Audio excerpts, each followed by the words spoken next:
This episode of the Busted Wide Open podcast is brought to you by Blueberry. Blueberry offers the best media hosting, accurate listening stats, and their all-new PowerPress Deluxe sites. A no-setup WordPress website for your podcast with all the necessary links to share your show with the world built right in.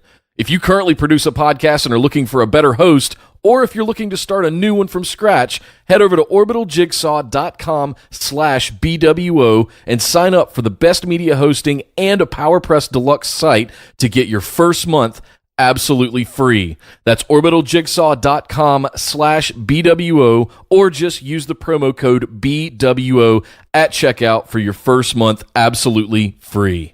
And now, enjoy the show. Ladies and gentlemen, this is the only two-time PWG Battle of Los Angeles champion, King Ricochet, and you are listening to Busted Wide Open Podcast.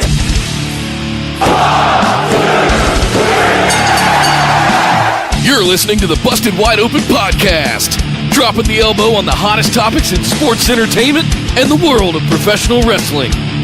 With your hosts, Nick Howell and Sir Ian Dangerous.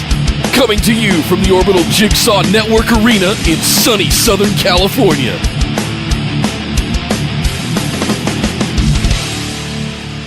Welcome back to the Busted Wide Open Podcast, but if this is your first time joining the show, I'd like to welcome you to episode number 74. I'm Nick Howell. And bleeding from the eyes from watching too many episodes of Lucha Underground this week, I am Sir Ian Dangerous. You could say you were busted wide open. Oh, my eyes were busted wide open. Man, I'm catching up on some old Lucha Underground to get prepped for the new season and for the fact that we may be doing the Lucha Underground official podcast. Yes. So, yeah, I've been catching up on the old Lucha Underground and enjoying it, but at the same time, as I said, that's a lot. It's a lot of watching. There's a lot of episodes. There are. Before we get into the show, Nick, let's give out our Twitter handles and some information about how you guys can interact with the show. Yeah, absolutely. Well, first and foremost, the show's account is at BWO Podcast over on Twitter. We definitely want you to come join us over there. Head over to Facebook and find us in the Facebook discussion group. Just search for Busted Wide Open. You'll find us there.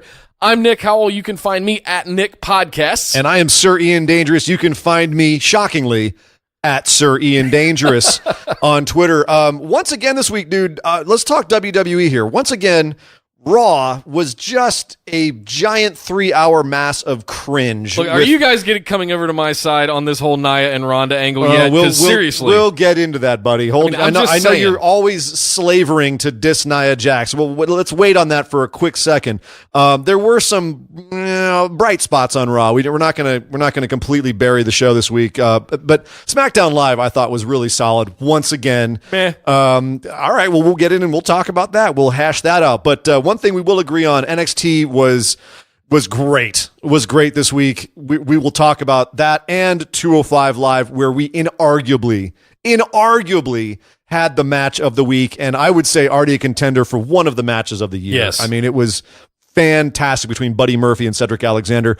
We'll talk about that later on the show. We've also got to talk about the New Japan Best of Super Juniors tournament, which is ongoing. Will Ospreay, as well as Taiji Ishimori and Dragon Lee and Marty Scurll and a bunch more guys. We have a lot to talk about with that. But before we get into all of that stuff, we got to go over and talk about the big news.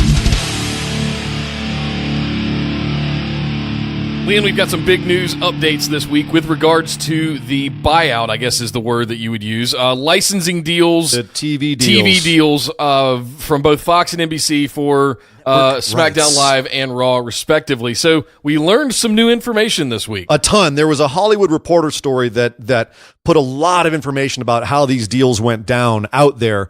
And we're going to kind of go over some of this new information that came out because there's a lot of really fascinating stuff about not only the details of these deals, but how they're handling them, and then speculating on just what that means for WWE specifically, and also wrestling as a whole. We got to talk about that as well. Let's start with the information that we already knew. We knew that. Now, again, these deals are not final. We have to stress that. These are handshake deals at this point, but it looks like all systems are go.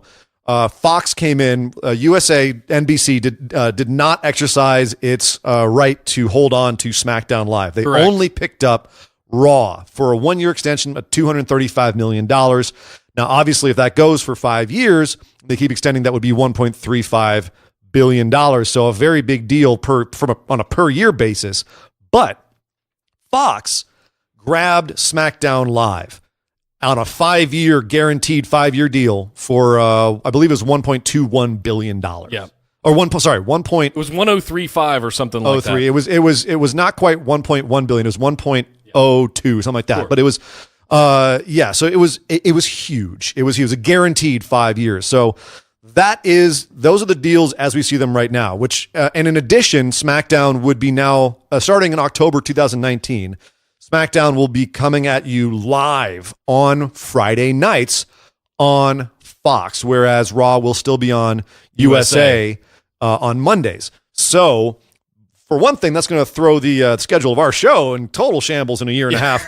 But we'll figure that out by the time we that bridge. Hopefully, we're doing daily shows by the time we get to October of 2019. But that's up to you, listeners. Hint, hint, wink, wink. Hi, how you doing? Also, that looks like Fox is going to be optioning some other shows for their secondary networks. It looks like a studio show on FS1. Who knows what other additional content there will be? NXT 205 were not on the table, so we don't know if there would be new shows or recap shows or like main event or something like of that ilk on a secondary network for Fox. So this is basically coming about because of the shakeup over on Fox, with Rupert Murdoch kind of selling out, stepping back a little bit, letting the rest of his family take over, and they're redirecting their programming, and they're calling it New Fox. They're moving away from scripted TV and going more into live television, sports, news, etc. And WWE would definitely count as that, even though it is scripted. It's recorded live. It's considered a sports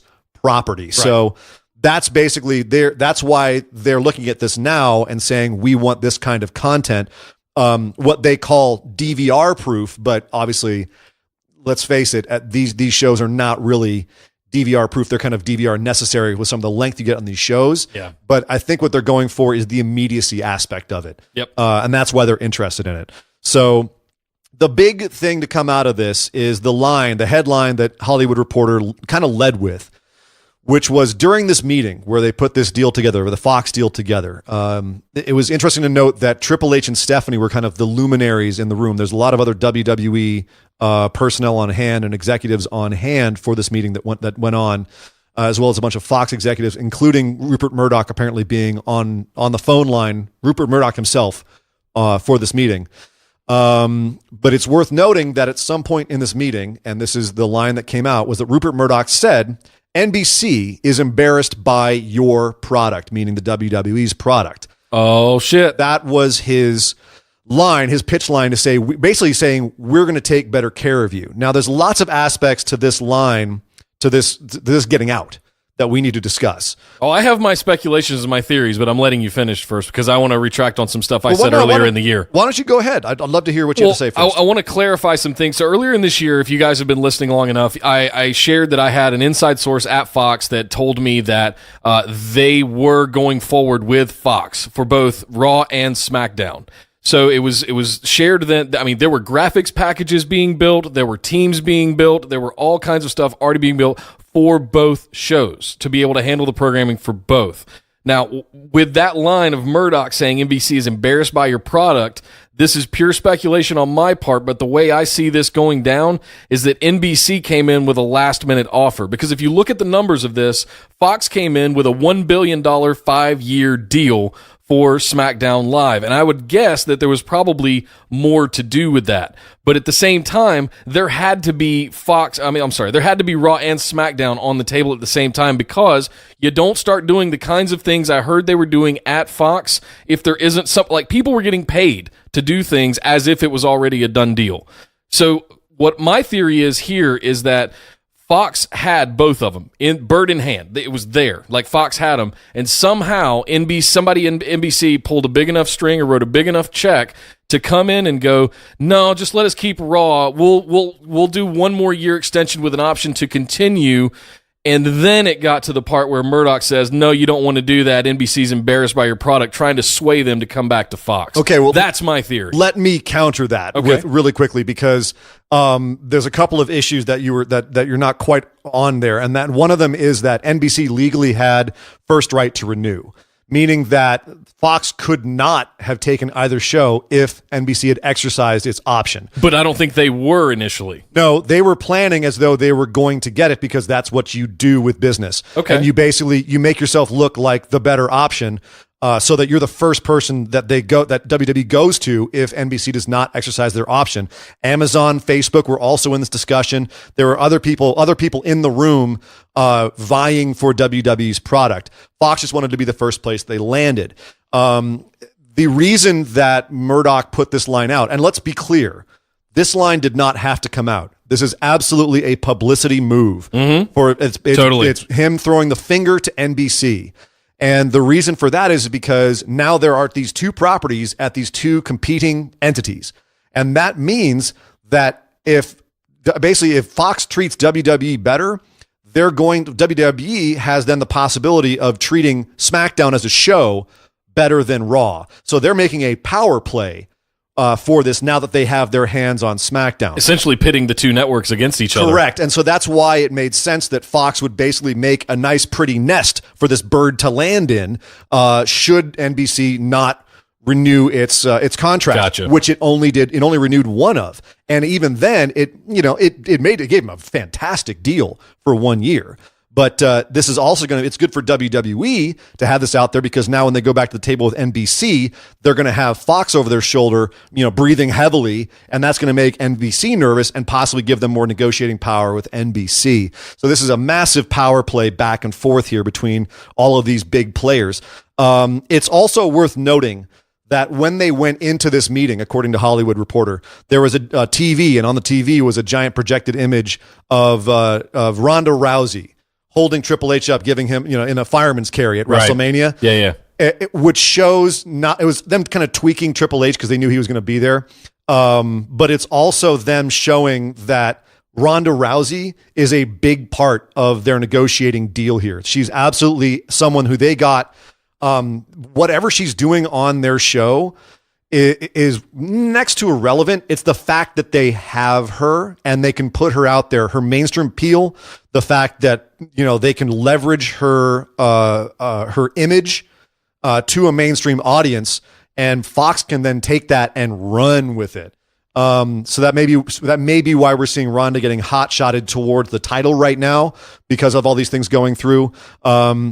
The aspects of Ronda's image that were particularly appealing, that the network executives could sell to the other people on the staff, as far as her, being a woman, the multiple other interest groups like the UFC people and Hollywood and everything else, they can then point to and say WWE has this person, and they can sell this person to bring eyes to their product. She's a massive part of that. So let's not understate the impact that her being acquired by WWE is. And I don't think WWE is underestimating that at all either. No, and I think I think fans can't underestimate that, but you're absolutely right. From a business perspective, it is a massive bargaining chip to have someone of that caliber under contract, under your palms. And also, to speak more to the line about NBC not they're embarrassed of your show.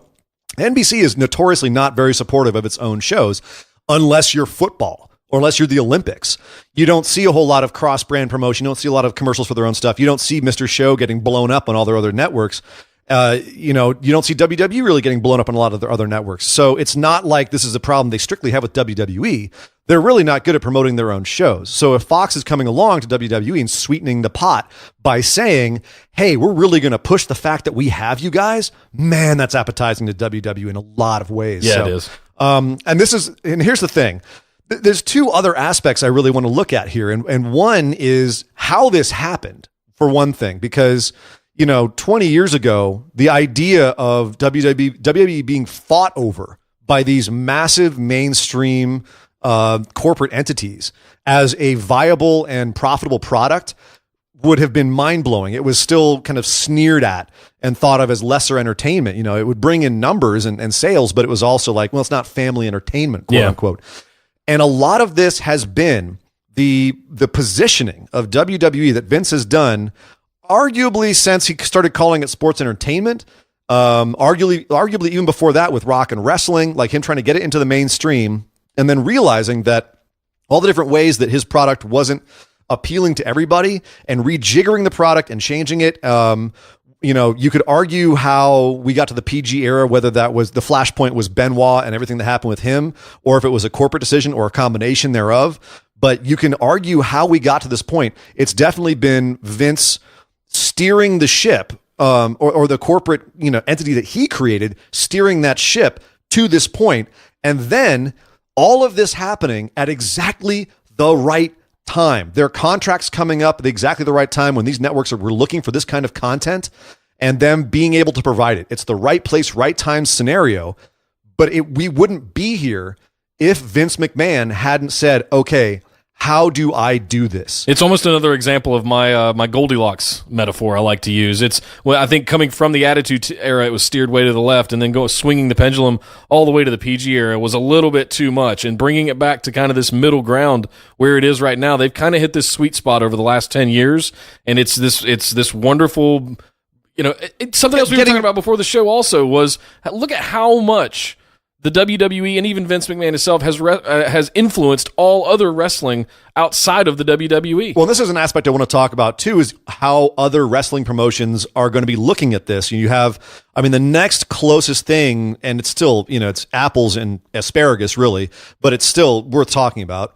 Ring of Honor is in a partnership with Sinclair Broadcasting Group, and there's a merger going on where they might get acquired, and you might, even though they might be doing, I believe, some sort of direct opposition to Fox News, like another conservative news outlet kind of thing. Like that's what they're going to be gunning for. Yeah. They're still going to need. They do all the local affiliates. Correct. So they're going to need to have other product on there, and because they're associated with Ring of Honor, it's possible Ring of Honor could end up on WGN. I should probably clarify that real quick. By the way, spoiler alert, kids! In case you didn't know, all of your local news comes from one source, and it's called Sinclair Media Group. Well, if you just saying, if you hadn't seen the meme where all the local news anchors were saying the same script, But anyway, sorry to spoil it for you.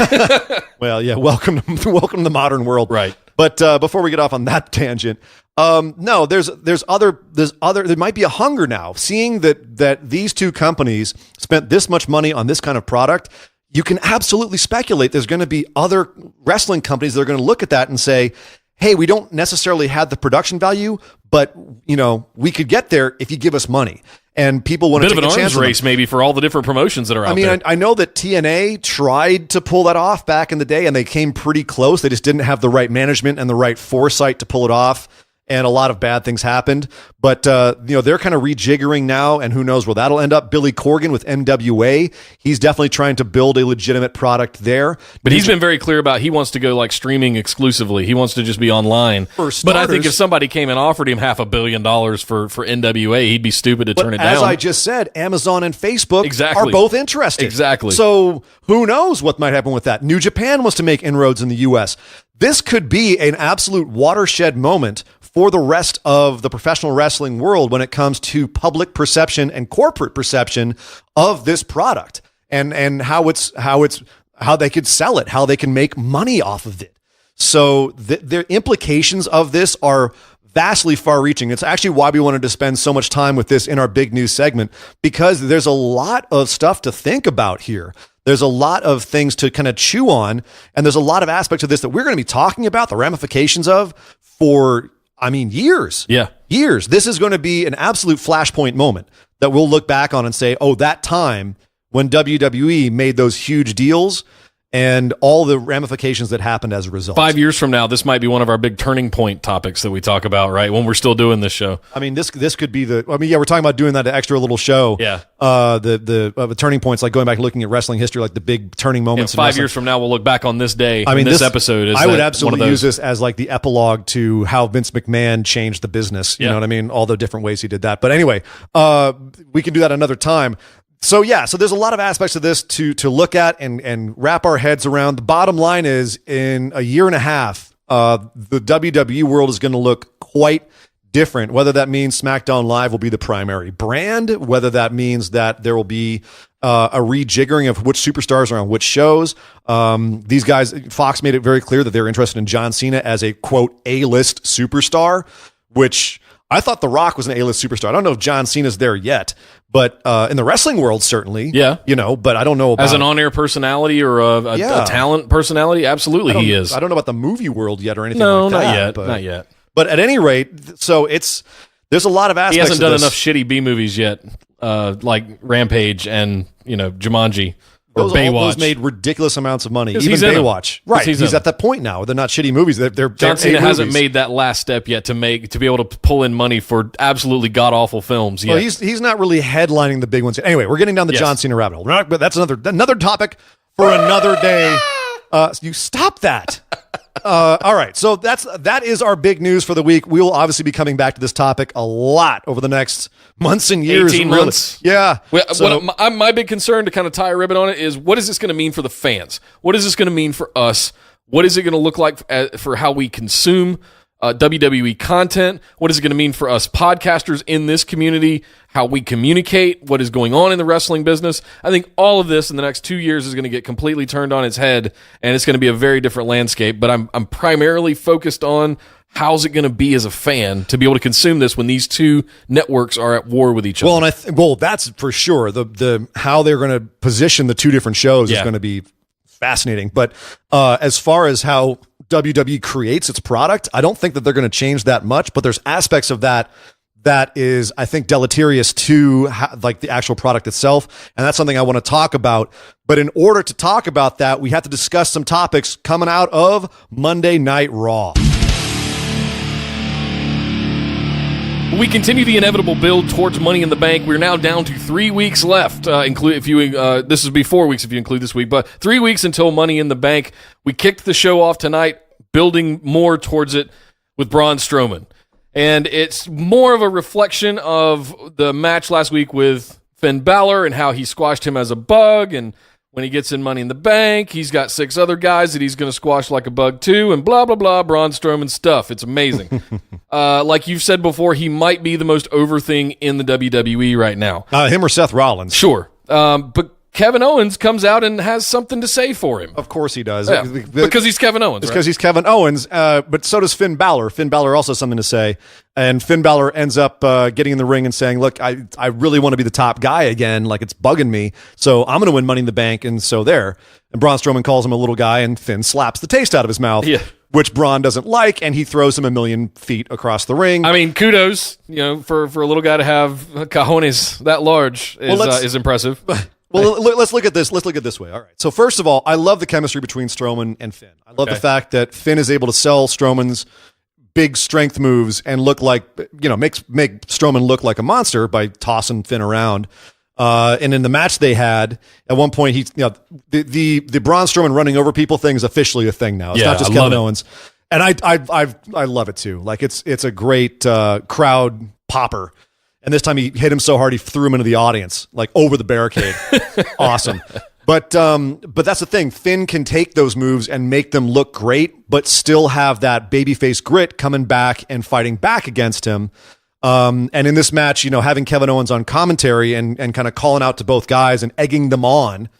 And then at the end of the match, when Finn's about to do the double coup de grace on Braun and possibly beat him, Kevin Owens gets involved, breaks up the match, and then runs away, grabs a ladder, which Strowman, by the way, in a great strength spot.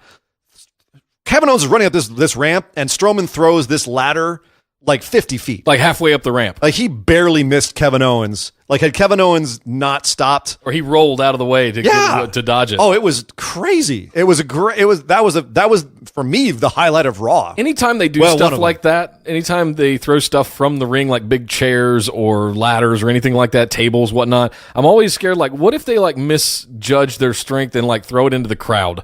What if he had thrown that giant 20-foot ladder into the crowd and taken out some kid? It'd be something like Brock Lesnar ripping off a car door and throwing it into the audience and hitting a dude. Yeah, remember that? Remember that? Yeah, that was good times. That guy didn't sue. He just thought it was the coolest thing ever. Wonder if Seth ever got his Cadillac back. I doubt it, but we'll talk about Seth in a bit, because there was a little callback to the Seth Rollins of old on this show. Yes. But so Kevin Owens is kind of the workhorse of WWE right now. He can talk, he can work in the ring. They had him all over this show tonight. This was the Kevin Owens show. He was doing commentary for this match. He then tried to escape out the back. Kurt Angle says, "No, you have a match later against Bobby Roode. You ain't going nowhere." And then so Kevin Owens had a match against Bobby Roode. Here's the thing I want to talk about. All these guys are interacting because they're all in the Money in the Bank match, along with The Miz, Rusev, one of the New Day, and someone else who we'll talk about on SmackDown Live when we get there. Foreshadowing. Yeah, if you haven't seen it, we'll tell you then. Don't worry. But these guys are all interacting because of that. Here's my problem: is that Bobby Roode kind of got short shrift on this. He just looks completely boring. And at the end of the whole thing, Strowman comes out and murders Kevin, and Bobby Roode is behind him cheering until Strowman kicks his ass. And I don't know, Roode looks like the kind of the odd man out in this whole thing. Because they hadn't put him in a suit and turned him into a dick heel yet. Look at what they're doing with Big Cass over on SmackDown. That's exactly what they need to be doing with Bobby Roode. That's the easy mark answer, but it's also like working with what they've got is what I'm saying. It worked amazingly in NXT, and they keep trying to change stuff when they bring people up, and it messes everything up. Sometimes they have to, just to make the pieces fit. Look, the bottom line is just with what they've got, how could they have done it better? And in this particular case, I just feel like I don't know if they could have. Yeah, I guess. I mean, I feel bad. Like I'm not getting a whole lot of the star quality from Bobby Roode.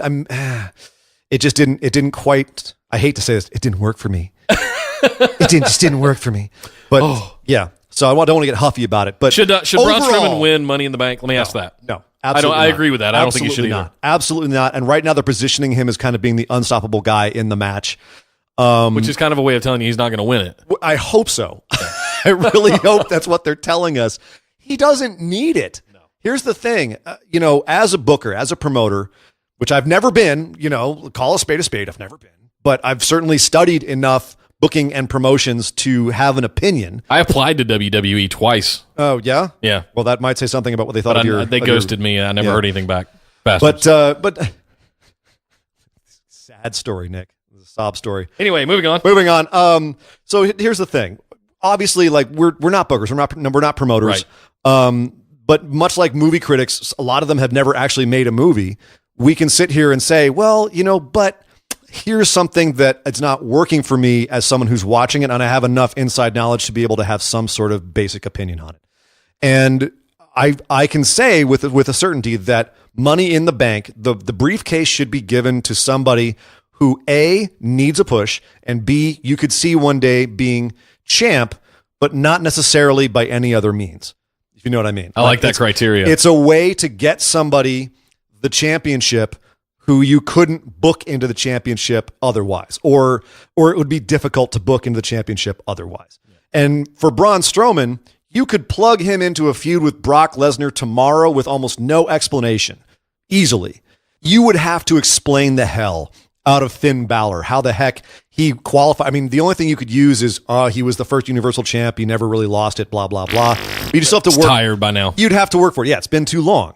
Rusev, who's also in the Money in the Bank match. You'd have to build that. The bottom line is Strowman, of all the guys who's in that match, probably needs it the least. Yeah. So he's the guy you don't want to put it on. No. In my opinion. I just always there see to it scare as some kind else. of like wily little heel that would, like you said, would never be booked into that position in the first place. Carmella was almost like the perfect archetype of that. Like Seth Rollins when he had it. Seth Rollins was the way that they were booking Ziggler. Seth Rollins at the time was perfect. Ziggler is another one that's just kind of perfect for a Money in the Bank. Like if you look at Ambrose is another good one that's wily and crazy and just unpredictable and all of those CM things. Punk, who needed that push to the main card, you know what I mean? So he's 50-50 for me on that I'm one. I saying, think he was good enough to but where he was at the time, he needed that extra push to get to the main event. Post Nexus, I get it. What I'm saying. Yeah. So anyway, no, Strowman should not win Money in the Bank. But as far as Money in the Bank goes, we got to talk about the women's Money in the Bank as well, and that we had a gauntlet match to determine. I have a question for you. Yes? Do you have any early favorites for the men's Money in the Bank now that we have all 8 in there? Is there anybody that stands out to you? Let's wait till SmackDown Live because we need to talk about the last guy to get involved in it Good first. Call. So yeah, moving over to the women's Money in the Bank, we had the gauntlet match where it was like the last chance gauntlet match where all the women who had lost their chances previously got to face each other one after the other. Now, we just had a men's gauntlet match recently, And I think it's unfair to compare the two because the men's gauntlet match went for an hour and a half? Oh, you talking about the thing where Seth Rollins went for like a bajillion minutes? Yeah. This match, this whole gauntlet match, went for a third of the amount of time Seth Rollins was out there in that match.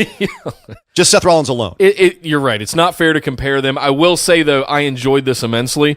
It was one of my favorite things that went on this week. I always love like gauntlet-style matches just to see that true grit of a fighter come out.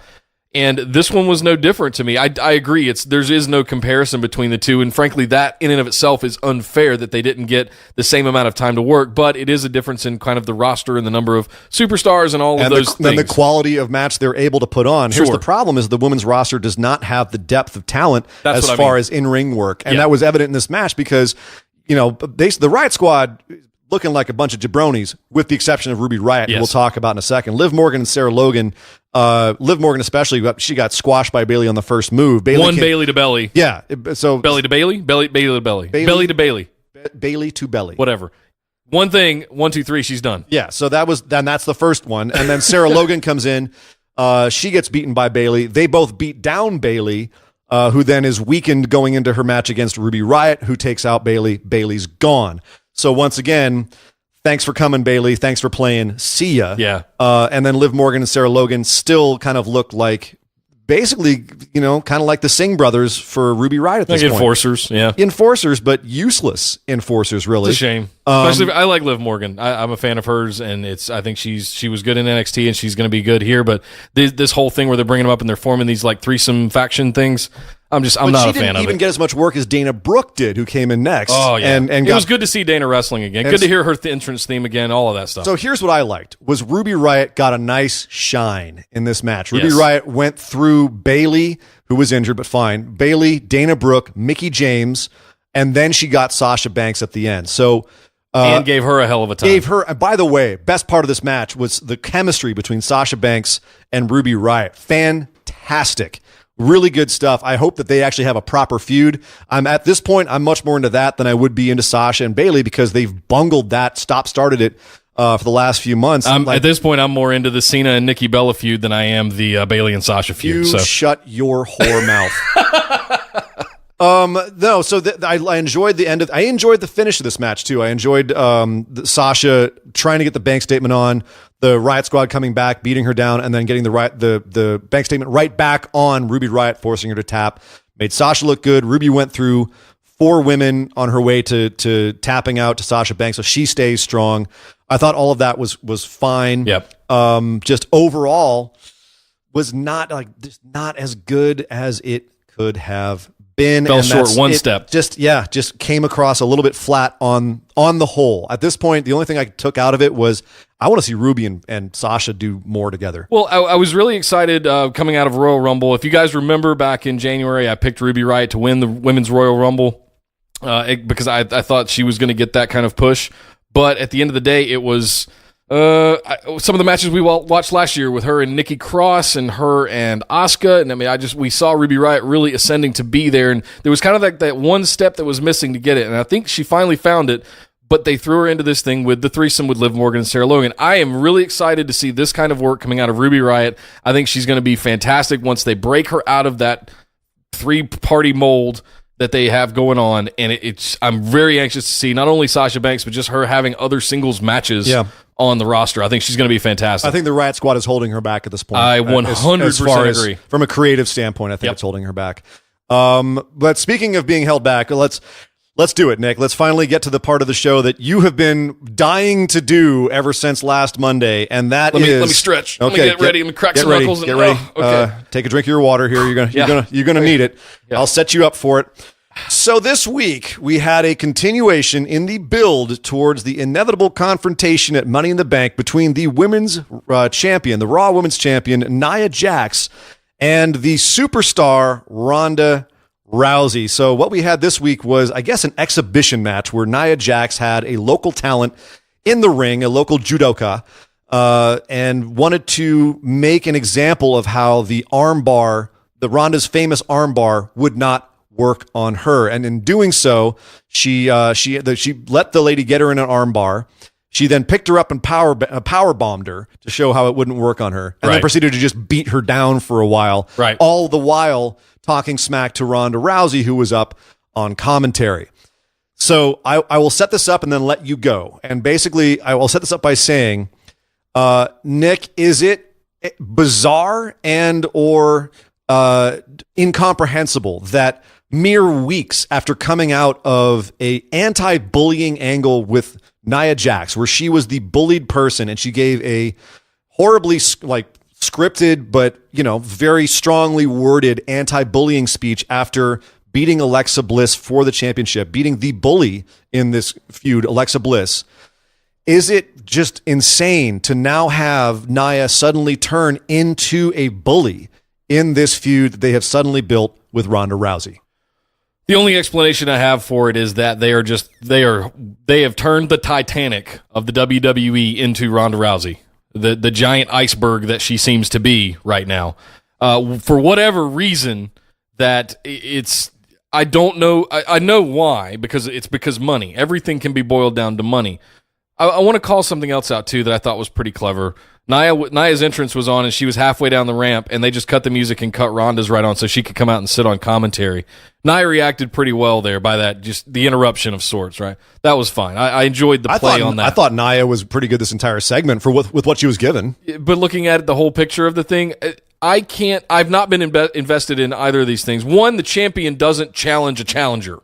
Just what? I think it could be sold to be done well. Number two, on the red carpet at some event that they were both attending, and she just walked up on her.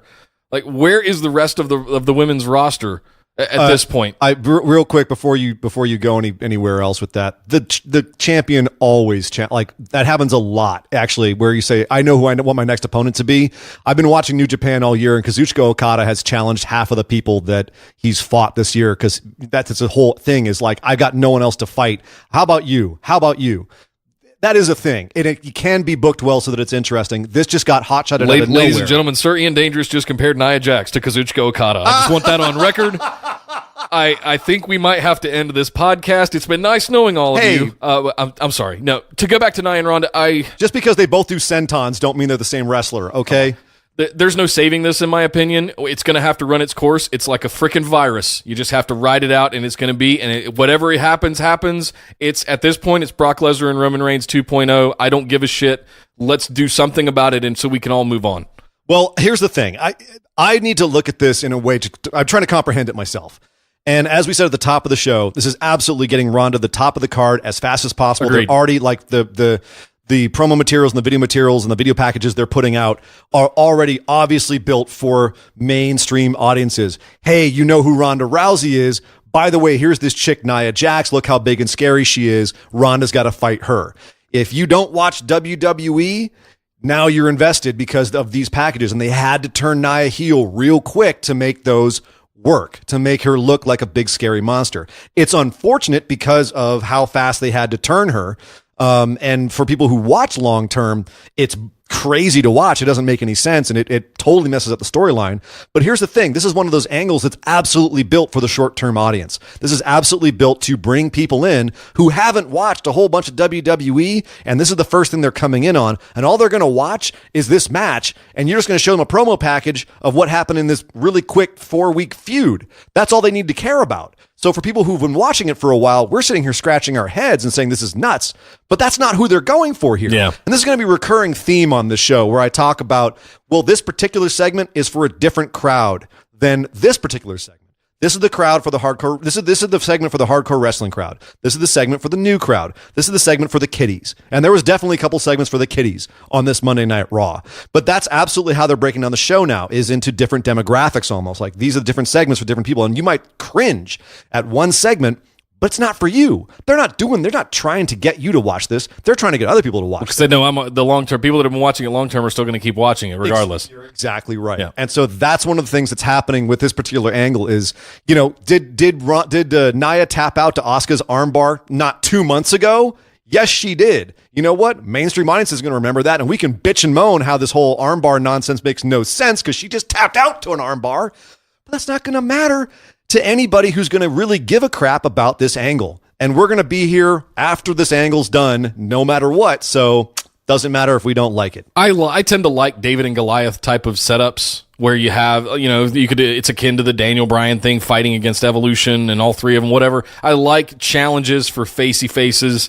But at the same time, there is no build. There is no story to this. I think they could have done a good job with this. I think if they had given it a good, 2 months, build it towards SummerSlam, something. No. But just to flip it, just like that, after we just got done with the whole Alexa Bliss bullying angle. Did you not hear what I just said? I did. They didn't have time. I understand. But that's the thing. But it could have been good. Oh, sure, it could have been good, but it's not for you, Nick. Well, it's not for me because I don't like Nia Jax. Well, that's...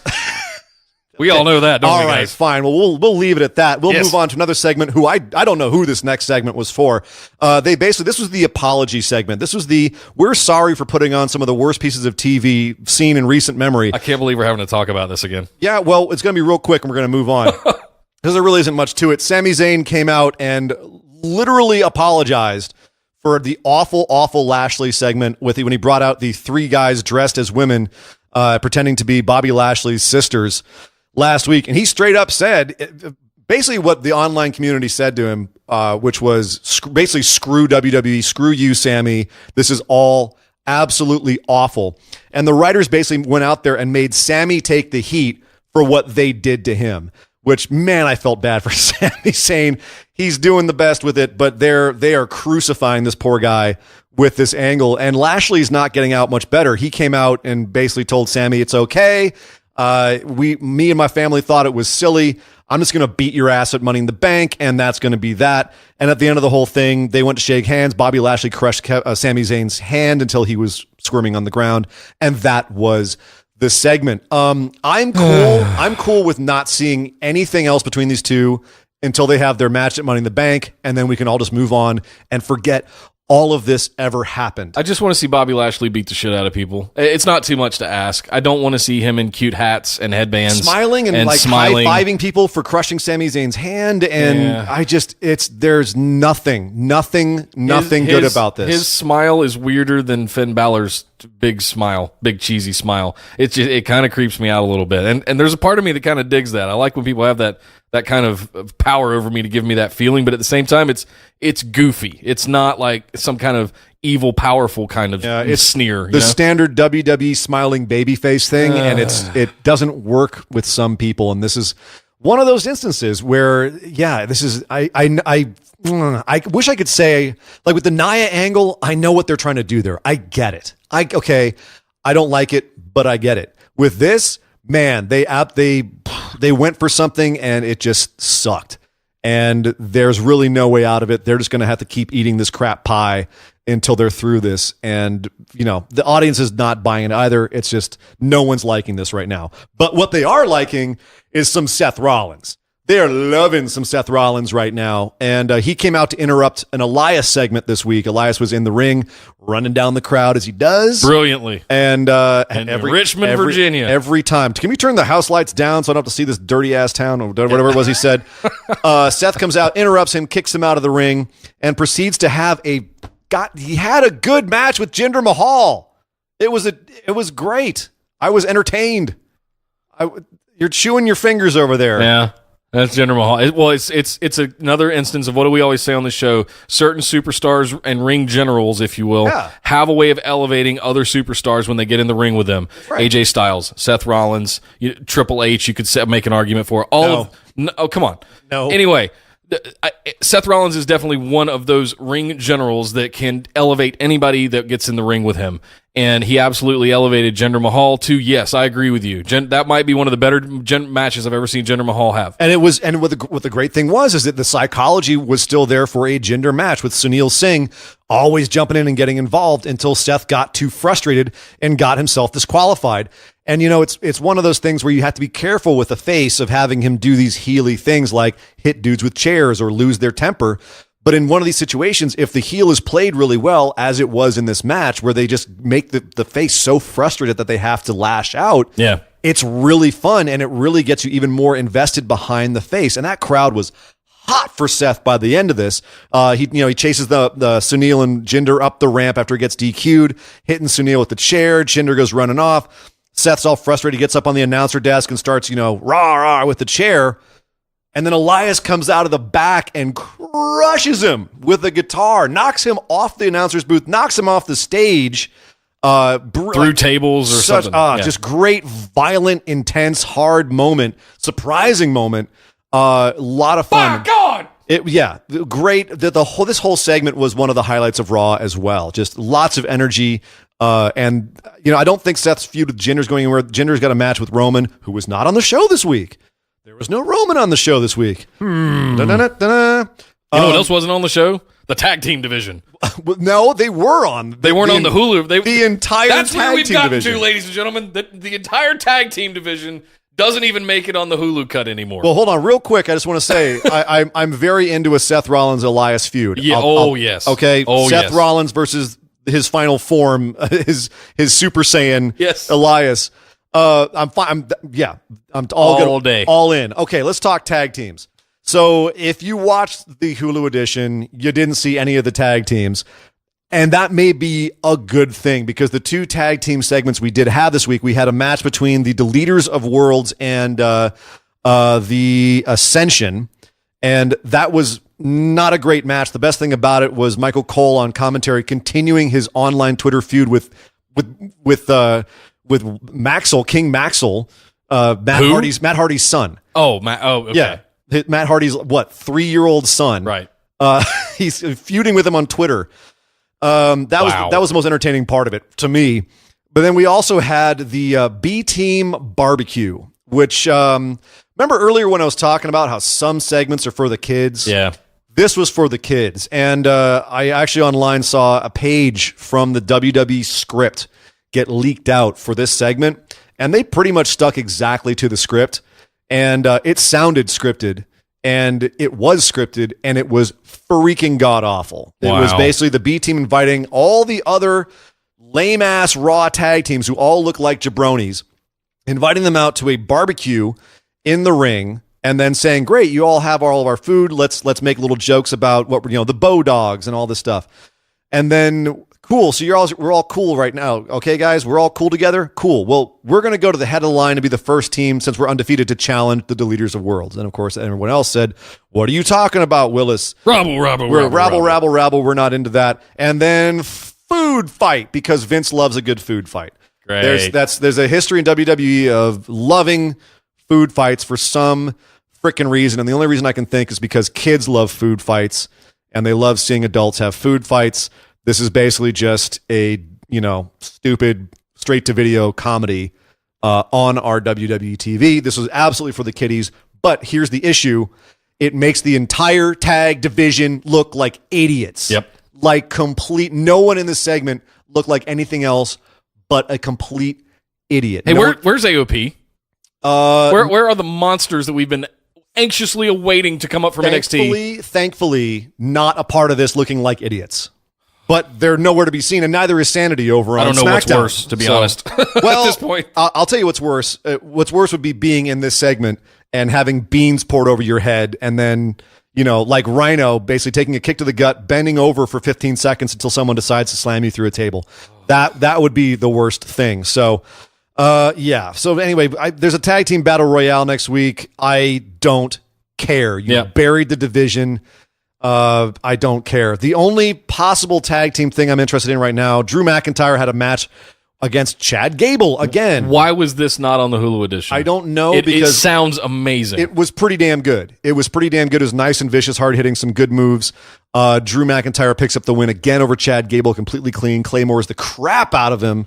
And there was some discussion on commentary about Chad Gable needing a partner to face off against Drew McIntyre and Dolph Ziggler. I wonder who that could be. Who would Chad Gable possibly team up with that might be coming back to Raw next week off of injury? I don't know. Guy name of Jason Jordan? Maybe.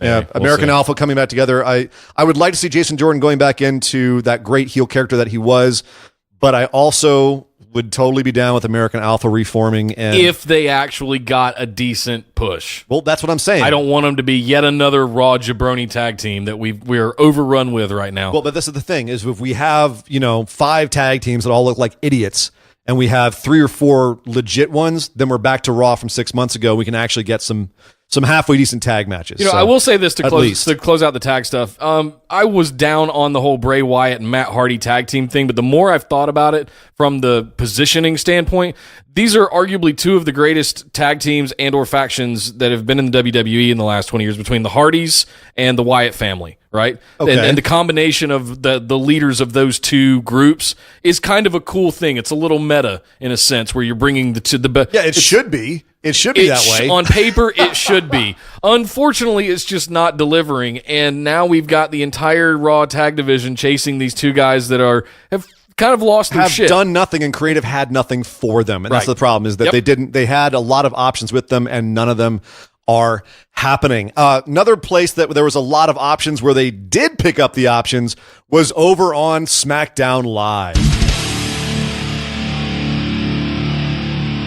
Well, just when I thought I was about to get my dream match between Daniel Bryan and Samoa Joe, WWE had to come in and ruin it. Oh, come on. This week we had, on SmackDown Live, we had a nice build-up. Samoa Joe opens the show and just kind of tears the house down and says, "I'm going to kill all y'all." And in his own way that he does so brilliantly.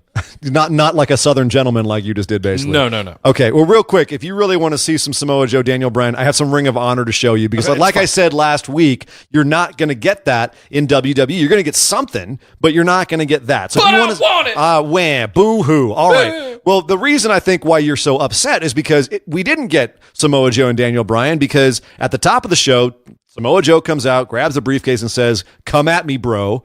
Has that ever been done before? I've never seen anybody it's climb happened. up there and take the briefcase down Yeah, before it's the happened- event. It's happened a couple of times. And Okay. but it's just Samoa Joe looks really good doing it, because are you going to take that briefcase from him? But he started running down Daniel Bryan's family, which is great, because out came Daniel Bryan. He got legitimately, like, you felt like he was pissed off. Daniel Bryan's a great actor in that sense. So that was a great stare down. And then who should insert himself into this feud but the angry orange himself, Melted Test. Big Cass. Big Cass comes out. And, on a crutch. On a crutch. Yeah, well, initially. Still selling the injury. Apparently it wasn't that bad, because he didn't have that crutch too long. Comes out of the ring and announces that I've actually been medically cleared. Wham! Hits Samoa Joe with a crutch. That was probably a bad move. You don't hit Samoa Joe with a crutch. No. Well, we ended up having a match. The match that was supposed to be Daniel Bryan versus Samoa Joe. Like, I'd been looking forward to this We all initially week. were supposed to God. have Big Cass versus Samoa Joe. What? But- No, yeah, it's going to be Samoa Joe, Daniel Bryan. do you remember- We talked about giving this away on TV. Would you stop? 2 weeks ago, remember, before the injury, you had Samoa Joe give the little selfie promo where he says, "Hey, Big Cass, you're in my way. You're my next target. I'm going to take you out." And then Cass got injured, and that got scrapped. And Okay, sure, yes. Okay. So then we had Daniel Bryan and Samoa Joe get built. Yes. So then, surprisingly, Big Cass gets reinserted into this, and now it's a three-way Big Cass, Samoa Joe, Daniel Bryan, which I will be completely honest, on paper, I was not excited about. And it sounds like you were let down because you didn't get your Samoa Joe and Daniel Bryan one-on-one match. Yes, temper tantrum, boo-hoo, woe is me. I still think I'm going to get it at some point this year. I think you will this is too. this is a roadblock, but it's something that we're still. That might be a SummerSlam dream match kind of setup. Don't worry, there'll be a fast lane through your roadblock straight to Great Balls of Fire. But no, I think I think that I have to say this match was way better than I thought it was. I thought it would be. I was actually somewhat impressed with Big Cass this week. He played all of his roles very well, whether it was being on the mic, setting up this match, being the big guy in the match, his heel work, his in-ring work. I think that he and Daniel Bryan one-on-one, there was still a little bit of stuttering and like getting the rhythm. But with the three guys and the rhythm of that match, it worked a lot better for Cass's strengths. And so it made him look a lot better. And the rhythm of the match was fantastic. And I'm going to go on record and say I loved the finish with Daniel Bryan kneeing Cass into oblivion, going for the cover and getting pulled off by Samoa Joe, who then puts him in the coquina clutch and puts him to sleep.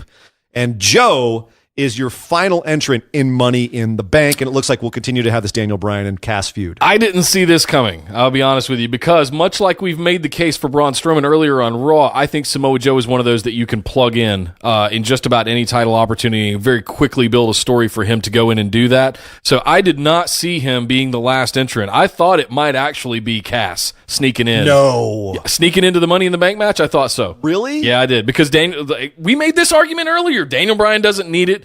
Samoa Joe doesn't need it, just like Braun Strowman doesn't need it. But I think Cass, it looks like he's getting a big push. See, I don't think it's black and white necessarily. I think it's different tiers. I think Braun Strowman really, really, really does not need it. I think that the next level down, if you're looking at people that are in this match who they don't really need it, but it couldn't hurt. Miz and Samoa Joe are the ones who I would love to see them with it because, man, you could get some good TV out of it. They don't need it as badly as, say, Finn Balor, Bobby Roode, or one of the New Day. But yeah, I think that I could see him get it and it being entertaining as hell. Can you imagine Joe, the way he's selling himself now with the briefcase? It'd be a lot of fun. It would be. There's others. I've kind of already made my pick, so it's a matter of and for because reasons, right? We still got 3 weeks to go, and I'm already calling my moonshot, but we'll talk about those one of these days when we get around to doing our picks. But no, I don't think Joe needs the briefcase. Could it be fun? Yeah, it's arguable. I wouldn't be mad if he got it. Yeah, I wouldn't either, to be honest. Moving on, let's talk about another match we had tonight, which was Nakamura versus Ty Dillinger in essentially what was a build for a last man standing match. Nakamura is now obsessed with counting. I might call him Count Nakamura now. 1, 2, 3. Yes, I count to 10. I love to count things. He basically just kept trying to knock Ty Dillinger out in this match and get a 10 count. My only nitpick was he finally went for a pinfall victory. And after he did, then he Kinshasa'd him in the back of the head and counted to 10 and kind of celebrated in his weird Nakamura way. Why not have him actually knock Ty out and in the match and get the 10 count, showing that I like the fact they're showing off he's a striker and that his strikes are deadly. It's what they should have been doing since day one on the main roster, is making Nakamura look terrifying like this. But really go for it. Yeah. Let him knock out Ty. Like, I love Ty, but let's face it, the dude is, he's in lower mid-card land. He's in enhancement land. He's the new Zack Ryder. Like, he's someone that he's someone that everyone kind of likes. Like, oh yeah, Ty. I dig him. Never frickin' wins. No. So that's basically where he is. Have Nakamura knock him out. The only thing that I felt weird about with this, and it was a little bit uncomfortable, because when he was backstage before the match and he was throwing the papers of 10, and I'm like, oh no, did they not think this one through? Because he's kind of got like a first grade level English kind of thing, and they're showing that now he can count to 10 like some third grader learning Spanish or something like that. So that's where I start getting a little bit uncomfortable. I'm going, oh guys, you didn't think this one through. Come on. I think that was just you, dude. Just me? That was just you. Listeners, you have to weigh in. Was that just me, or you guys let me know? Is Nick's white privilege showing right now? Right, yeah. Oh, God. No, but okay. So it was at the end of the day, this was a fine segment. It built the last man standing. It was 100% a promotion for what a last man standing match is. Yes. It was nothing more than that. Absolutely. Great to see Ty on TV again, but sorry, Ty. And it worked. Yeah. That's at the end of the day, that's really all we're commenting on here as far as when we break down these matches. Did it work? Did it not work for us? And if it doesn't work, will it work for somebody else? Can we see why they did it? And in this case, it wasn't 100% there, but it was good enough and it was fine. Something else I thought worked was the New Day versus Miz in the bar. That was a fun match. You're kind of going to be on your own on this one. What? I didn't. It was okay. It was fine. It was. better than 90% of Raw. I don't like the bar. I can't get there. Nick. I just don't like the bar. I love the Miz, and I would love to have seen Miz in a singles match with one of the new members of the New Day. That would have been enough. What are the bar doing since they got embarrassed by the Shield and Rollins and Ambrose and whatever went down with that stuff earlier in the year? It's just, they've been kind of pointless. And I mean, they got their titles taken off of them by Braun Strowman and a 6-year-old. Yeah, it's a matter. Sucked. It's like that's how much they think of him, and now they're the new Miz Taraj. Like that's what WWE thinks about him. You are now enhancement enforcers for the Miz. Congratulations, former tag team champions. You have a point. I do not like how they're being portrayed for the last few months either. I really don't. But my God, as performers and as personalities and as superstars, I love them. So are Bo Dallas and Curtis Axel. They're nowhere near on the level of these two guys. Nowhere. That could be argued. Did you just compare Bo Dallas or Curtis Axel to Cesaro and his work rate? Yes. No, get out of here. Wow. Them boys can wrestle. Bo can wrestle. Curtis can wrestle. Cesaro is pound for pound the best wrestler in that company. Arguably top 2, top 3. What? Yep. You heard me. 100% disagror. Wow. Okay.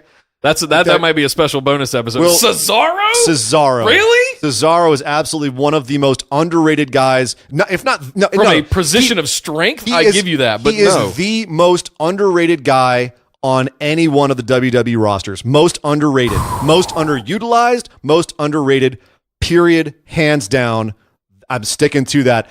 Listeners, let me hear your thoughts on that. We got to weigh in on that. I'm calling Cesaro out as the most underrated wrestler on both rosters. Now you put me on a spot. I have to think about it. Okay. Well, you think about it. I'll think about it, but by the time we post it up later. Okay. Yeah, we'll come back to this real quick. So blood's boiling now. We're not going to know who the New Day is going to pick for Money in the Bank until Money in the Bank, Big E. But the thing is, they continuously tease on this, Big E. Xavier Rhodes. And Xavier Rhodes? Is that what you just said? Woods, I'm sorry. Okay. I was wondering, I was like, did Dusty have a kid I didn't know about? Xavier Rhodes. Dusty saw some strange roads in his travels. We were talking about Cody before. Okay, but here's the thing. Big E pinned Miz in this match. Big E is going to Money in the Bank. Just calling it right now. I think that was a little hint. Moving on, let's talk about Asuka versus Mandy Rose. Speaking of surprises, well done, Mandy Rose. I didn't know you had this in you. Actually, I kind of did. Yeah. There's a thing going on. We were talking about Ruby Riott over on Raw earlier and how the Riott Squad has been holding her back to an extent. I actually think that there's an argument for both Sonya Deville and Mandy Rose being held back by being in this kind of comedy duo pairing of sorts. Always doing things together. But I understand that they're travel buddies and they do everything else together as well. So it's a matter of how do you split them apart? I think ultimately they do get split apart. But we got to see an exhibition with Mandy Rose going up against Asuka. Like that's and it wasn't doesn't like Asuka get much bigger than Asuka. No, and it wasn't like Asuka was carrying her. No. Mandy definitely did her part too. It was a solid match. And you talk about underrated strength. All of that stuff. She's strong as Mandy hell. Rose is legit, you guys. Even though she did lose here, and Carmella ends up jumping in the ring and making fun of Asuka. Yeah. But I just a quick thing, man. I gotta say, I don't know how I feel about Mandy Rose's entrance. It makes me feel all squidgy in my nethers. Like it's one of those things where if I was a kid and watching this, and that was on, and my mom walked in the room while I was watching this, I'd be like, "No, Mom, no! What are you watching? What is this? It's just what is this film? She's just getting to the ring, Mom. She's just trying to get in the ring. What? This hussy." It's weird. Are you watching WWE again? No, just porn. Yeah, right. I don't know if I'm all for it. It's kind of, I don't know if she picked it up when she was teaming with Goldust in the mixed match challenge. Like it's a little Gold-dusty, but it's also a little all red everything. I've already tried to forget her name. Eva Marie. It's a little bit that she too. shall not be named. Apparently my brain is one step ahead of me. It's like, no, you don't know her name. You forget that. Anyway, so yeah, overall good segment. Not mad at this all. Hope to see big things out of Mandy Rose. And frankly, as you said, Sonya Deville, they just need to pull them apart more.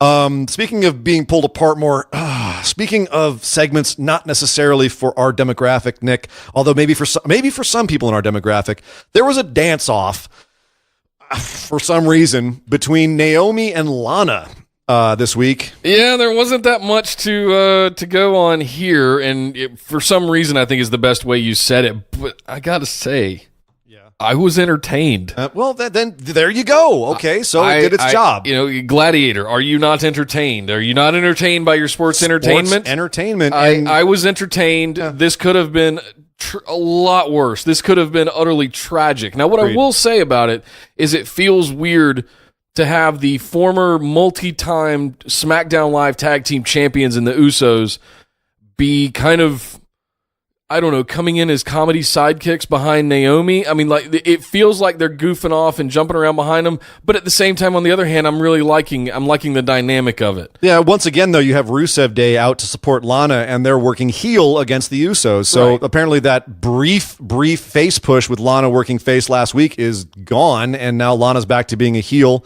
Ends up, I believe it was a neck breaker or something she put on Naomi at the end of the dance-off. And they were dancing together or something. And then there was a big kerfuffle, and, you know, the Usos and Naomi stand tall, blah, blah, blah. So it's just weird. Rusev Day, once again, like, they can't figure out what to do with them. It's like, was this rocket science? And now we're getting a match next week, apparently, with Lana and Aiden English tag teaming together?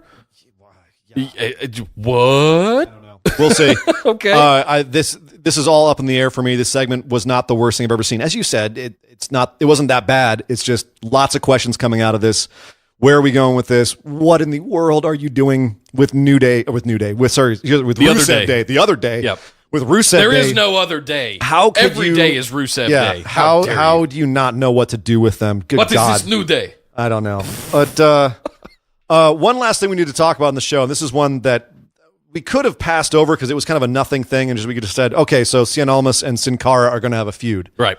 But there was one aspect of this that I thought was particularly just a quick to decide on. I know we're kind of running here, but so Cien Almas comes out of his dressing room and gets accosted, for lack of a better word, by Sin Cara, you know, puts his hand on his shoulders like, hey, buddy, remember we used to be friends. We used to ride together. How you doing? And Cien Almas kind of gives him a look. Zelina Vega comes up and says, why are you touching my client? Get off of him. He doesn't know you. Who are you? Yeah. Screw off. And Cien Almas looks at him and says in Spanish, that's the last time you're ever going to touch me. Yeah. And they walk off. The thing that I thought was interesting about this was Sin Cara saying that he and Almas had a history, because they don't. And while you would assume Mexican Lucha Libre, they all know lineage. each other. And I think that's kind of what WWE was shooting for, was like, they're Mexican, they're Lucha Libre guys. Right. They all know each other anyway. Screw it. Oops. Here's the problem. So, dear WWE, Andrade Cien Almas did all of his time pretty much in CMLL, where he worked as La Sombra, and he started Los Ingobernables and all that, right? I still can't say that. I'm glad you can. I've had to put some work in on it. He never crossed paths with Sin Cara. Because he was in AAA. Correct. Now, the last guy who played Sin Cara, he did cross his path. That's the interesting thing. So the last guy was... Sin Cara's not the same Sin Cara? There's two Sin Caras. There's Luis Ignacio Uribe, who he was also Místico, and he's currently down in CMLL as Caristico, and he was the initial Sin Cara, and he ended up getting kicked out because, one, he didn't know English. Two, he broke a finger one time in a match and then called the match instead of just working the rest of the match. He had a bunch of problems with guys backstage, lots of issues. Well, he wouldn't last too long in the temple. No. So he got kicked out, and this other guy who used to play Hunico and previously worked in in Mexico in AAA, he then became the new Sin Cara. So that's the thing, is that the original Sin Cara, yes, he has worked with Andrade Cien Almas. The current Sin Cara has not. So that was an interesting aspect of this little story I thought I wanted to point out. Yeah. That maybe they're trying to like merge the two people's histories together somehow, or they just don't give a crap and they're like, they're luchadors. They know each other. I honestly, I don't think the mainstream audience really knows that their Sin Cara has been more than one person under the mask. It's just been an evolution of the gear. I didn't know that. You didn't, apparently. No, I didn't. So, learn something new every day. Yeah, the current guy's name is Jorge Arias, and before that, he worked as Hunico. So what do we take away from this, other than smashing some jobbers? That's kind of all we've seen out of Cien Almas so far. What does the future look like for him? Do we know anything at this point for him going into Money in the Bank? Quick feud with Sin Cara, I imagine. Let them work lucha together, and then build him up for something else. I'm not mad at this as a first major feud. I think it's it's a good plan. Good way to start. All right. Well, guys, that's it for the main roster action this week, but we've got tons more to talk about over in the wide world of wrestling. All right, so we're going to head first over to NXT, where they're building for TakeOver Chicago. Man, I was excited for this week. Yeah, this was definitely a show that we had some early rumblings about before we watched it, and it I think delivered on a couple of things I was not expecting it to. Yep. It did kick off officially announcing that Gargano Ciampa 2 will be a street fight, and all the different aspects of that's going on with Candice LeRae kind of disowning her husband on this, saying he's becoming the thing he hates. What do you think? Is this the blow-off match, a street fight? Usually a stipulation for that kind of thing. I don't know. I mean, I Seems could too soon. see it ending. Well, we thought the last one was too soon, and there's definitely more gas in this tank. Oh, With the Candice LeRae aspect of this, I'm kind of wondering where they're going with that, or if that's just kind of grist for the mill. But yeah, Did she turn on Johnny and go over to Ciampa's side? oh my God, you stop. That would be insanity. I wouldn't put it past WWE to do something like that. I mean, if they want this angle to run I all mean, year, the guy running NXT stole and married his wife and took her to Vegas drunk to marry her. So you never know. You never know what's going to happen. and then had to come out on her wedding day to show her the video of it. Damn it, Tess. Oh God, no, that wasn't. Defend your woman. He tried. Yeah. He tried. Boy, he looked like a jabroni in that angle. Anyway, he did. all right, so that's happening. We also got to talk about the fact that Aleister Black this week was confronted by Lars Sullivan, who basically said, "You ain't ready for me." Cut a really old school 80s, 90s style, early 90s style promo. Yeah, the only thing missing from this was Mean Gene Okerlund. That was really- the perfect kind of promo. He nailed every aspect of this really old school promo. And you don't want to know why you're not ready for me. It was perfect. But then he goes and they start getting physical. Alistair goes for the black mass. Lars catches it with one hand and gives him the freak accident power slam. And we're off and running for the main event match at TakeOver Chicago.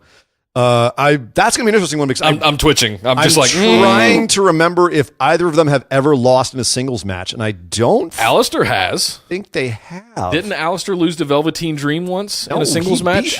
He beat Velveteen. I know they had 2 or 3 matches. I thought there was. He won that entire feud. Okay. I only think Alistair's lost in a multi-man match. We'll have to check on this. Okay, Yeah. to be continued. I want to let us figure know, out, listeners. I want to figure out. Well, yeah, who if this is going to be for breaking their undefeated streak. Yeah. In singles matches. So yeah, I'm looking forward to that. We also had a match between the Wall Waiters. It's War Machine. It's War Raiders. It will never not be War Machine. Well, it looks like it's going this way. They defeated a couple of jobbers, George Hickson and Cody Vincent, in a squash match. They continued to look dominant in the tag division. We had a match between EC3 and Fabian Holy Crap Eichner, who is right now, I'd say, the hidden gem of NXT. I'm still not 100% behind EC3. I love his. Not feeling it yet. I love his facial expressions. I love his selling. I love his promo work, but his in-ring work still not quite there for me. My favorite Got part a of little this, back knee going, so I'm wondering if he's going to get tested for WWE's wellness for policy. Crying out loud! You never know, guys, but those are telltale signs. I'm just saying. Nick is studying him very closely. Like indeed. Ginger last year, how the hell did Ginger get How the hell did Ginger get away with that last year? We'll never know. But it's I hate NX3. I'm not really onto this. I mean, he comes from a great career of wrestling so far, but I expected more. The best part of this match was Johnny Gargano, who was supposedly not supposed to be at NXT this week, coming out in the middle of this match, walking through the crowd with his contract signed, slammed it on the announcer's desk and said, "I'm signed up for this," and storms out. And both the guys in the ring kind of going, "The hell?" Just like, so from the pure white meat babyface perspective, he just could not wait to get his name inked on the contract, to get his hands on Tommaso. Love it. Brilliant. The heat they're building for that is just nuclear. I'm just storming the front door of Full Sail Arena with my contract and slamming on the desk. And then the period on the end of that sentence was Fabian Eichner doing a massive dive off the top turnbuckle to the outside on EC3. Yep. EC3 picks up the win. Not surprising there. Fabian's still in building mode. It's okay. Someone else who's being built to the moon is we had the Bianca Belair segment. Last week we talked about how they were promoting, hey, next week, get to know Bianca Belair. And we were gun shy because we had just seen the Bobby Lashley get to know Bobby Lashley segment. I'm still scarred from Bailey This Is Your Life last year. Night and day. This segment got me so hyped for Bianca, as if I wasn't already. They did such a good job with this. Bianca came across as I mean, you could make her go heel or face. Yep. After this, she came across a little heelish because she got very cocky and kayfabe at the end. But it was still one of those things where they could turn her either way with this segment. Brilliantly edited, brilliantly put together. It looks like they're finally going to put the pedal to the metal with her. Good. And they should. Good segment with her as working face against Lacey Evans would be a lot of fun. Just putting that out there. there. Lacey Evans in anything. Listen, good competition. That's what I'm really about. I want to say one thing about this because we were comparing it before the show to the Bobby Lashley segment that we had seen, and you had even just mentioned it there. The difference I want to draw the comparison to is the Bobby Lashley video package before he got to the taped interview with Renee was also equally fantastic. Going over his career, going over his time in the military, wrestling for the Army, all that. That was a great video package as well. Just like Bianca's was, where they went wrong with Lashley was with the interview. But whereas her interview was great too. Well, they didn't really have an interview. Well, it was just her talking. They cut it through that. Yeah, she wasn't directly talking to somebody. Right. But she was still intercut with talking about her life, and she came across as a lot like night and day, more relatable and more like an actual human being and not like a robot wearing a human skin. Yes. See this scar? This is how I got this scar from when my sister hit me in the face, but I love my sisters so much. The anyway, T1000. All right. Well, speaking of machines, we got to go over and talk about just probably if you're on any kind of social media and follow any kind of wrestling, you saw some of this because as Mauro Ranallo said, Ricochet is the human meme machine. And now that he's in NXT, all y'all going to know what we who followed him on the Indies and in Lucha Underground and New Japan know, and that is that Ricochet is the man. He's the one and only. If you didn't know, now you know. He came out and had a match with a debuting Donovan. Sorry. What do they call him now? Something else. Chris Dijak. Chris Dijak. Yeah, it's Donovan Dijak. I miss Donovan. Chris Dijak. Dijak debuted. Yes. 6'7" freak of a human being. 280 pounds, something, Yeah, 270. Yep. And he looks like Ivan Drago from Rocky 3. Only Ivan Drago never did a frickin' moonsault off the top rope. We've only just begun to get in what Dijak can do. Yes. This was a very short match. Also, we need to highlight the history between Dijak and Ricochet working in PWG over the last few years. All over. Sure. But they had a concentrated amount of time there. So they are extremely familiar with each other, work really well together. The fact that we only got like a 5 to 7 minute match out of these guys, I was a little bit let down, but what we got after the match. But the match itself had a bunch of highlight spots too, including Ricochet deadlifting the 270-pound Dijak into a suplex, which was basically just a gut wrench, pull through gut wrench suplex. But gut wrench German, monstrous strength. Ricochet looked like $1 million in this match, and landed his patented 630. Is it a senton that he lands on? 630 senton. 2 flips. So the audience was already just hyped as hell after this match. Ricochet, by the way, everyone is like they didn't know. They did not know this about this guy, and now they're finding out, and so they're freaking out.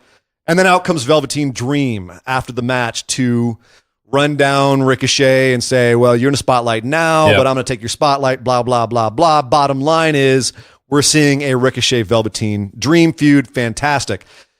The moment here came when Velveteen basically said, oh, yeah, well, Velveteen can do anything that you can do as he walks back up the ramp, stands at the top of the ramp. And Ricochet, bless his heart, runs, does a little spring off the back ropes, comes flying over, does a flip over the front ropes, and lands perfectly outside the ring on the ramp in front of Velveteen Dream, casually walks 2 steps up, gets up the mic and goes, show me. Oh, I just got goosebumps even talking about it, even thinking about him doing that. The audience lost their damn minds because it looked like something that, first of all, if you were anywhere near social media in the last 24 hours, you probably saw that. It got spoiled for me.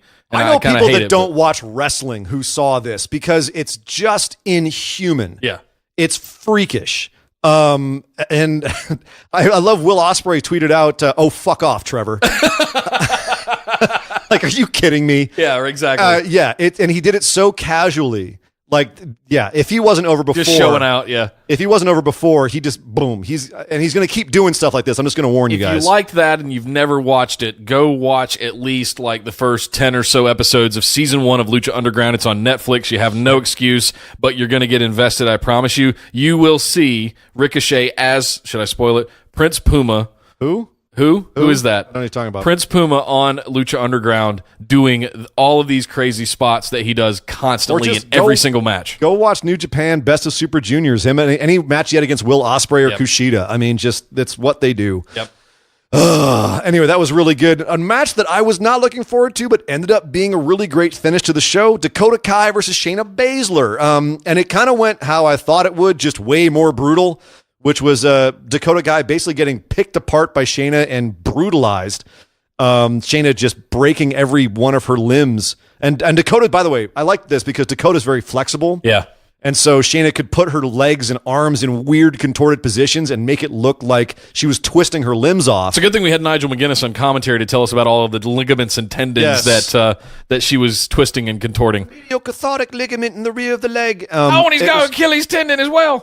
But so that was a great start to the match. It ended up Dakota Kai fighting back, giving some great kicks.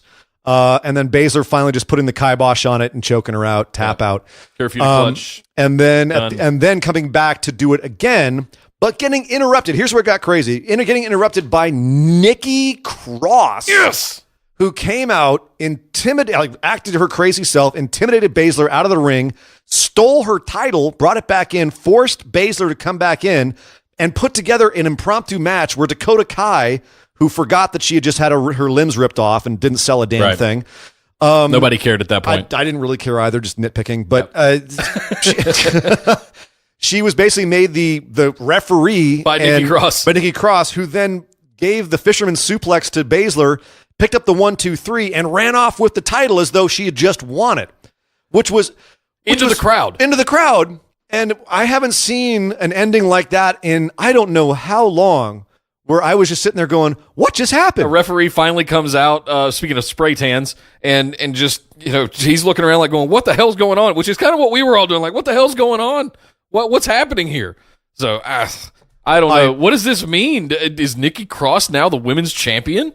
Because she decreed it? No, they I think in her own madness. You're talking about Drake Wirtz, the NXT ref. Yes, yeah, Captain Orange himself. Yes, I love that guy. But he was as confused as we were, just sitting there, just going, "What? You didn't win." The commentary said she was not the champ. But all this is just building for the actual match. We'll probably see either Nikki Cross versus Baszler or a 3-way. I think is probably more likely. Probably a triple threat. Yeah, triple threat. So might even get a 2-on-1 handicap against Baszler. I could see that being a thing. That would be interesting with too. Cross and Dakota Kai. Oh. Yeah. Well, at any rate, the bottom line is I loved that. I thought it was a great way to end the show. I was definitely on the edge of my seat going, what the heck? I'm interested now. I'm way more into the top of the women's card than I was before, previous to this. So great job there, NXT. If I wasn't really excited about NXT, this episode this week. I mean, you had Lars Sullivan going for the championship. You had Nikki Cross coming out for the women's. You had Dijak and Ricochet in the ring togetger. I mean, this is Lars Sullivan put a hurting on Aleister Black. Yeah. Just wow. NXT just keeps getting better every week. Well, we want to talk about brands that are getting good and that have stayed good. 205 Live, we have to talk about.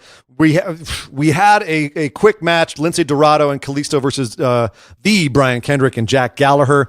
Pretty much a nothing match, setting up a 3-on-3 match between Lucha House Party and Drew Gulak, Kendrick, and Gallagher. Gulak. The only other thing I have to talk about here is just looking at everything here. It's all things equal. Is Lindsay Dorado more of the total package than Kalisto is? Like, should he be? He's just less experienced than he should be the Kalisto's Lucha been around longer, right? Oh yeah. I mean, Kalisto's had more of a career, but I think Lindsay Dorado, we've yet to see him in fifth gear, and I think him in fifth gear would be really exciting. I'd have to see them more in the match, in the ring, in matches like singles matches. I'd have to see more of Lindsay, but he's a better promo for sure. Oh yeah, big time, and physically looks better. So I don't know. That's just something I wanted to talk about before we got to the main event, the big match, the one that we were talking about for weeks. And it's Buddy Murphy versus Cedric Alexander, and Cedric's almost hometown of Raleigh, North Carolina. Yes. He's actually from about Charlotte. 2.5 hours from Charlotte. Close enough. Yeah. So the Techno Viking versus the Cruiserweight champ. I'd have to say this was the biggest match feel since the induction of 205 Live. Like, as far as the audience being in this like a big match, like this means something. They were invested. I'd have to go back to the Cruiserweight Classic final. That's the last time I really felt this Live. way. Yeah. And it's definitely, you know what else I'll say? It was Cedric Alexander's best match since the Cruiserweight Championship as well. Yep.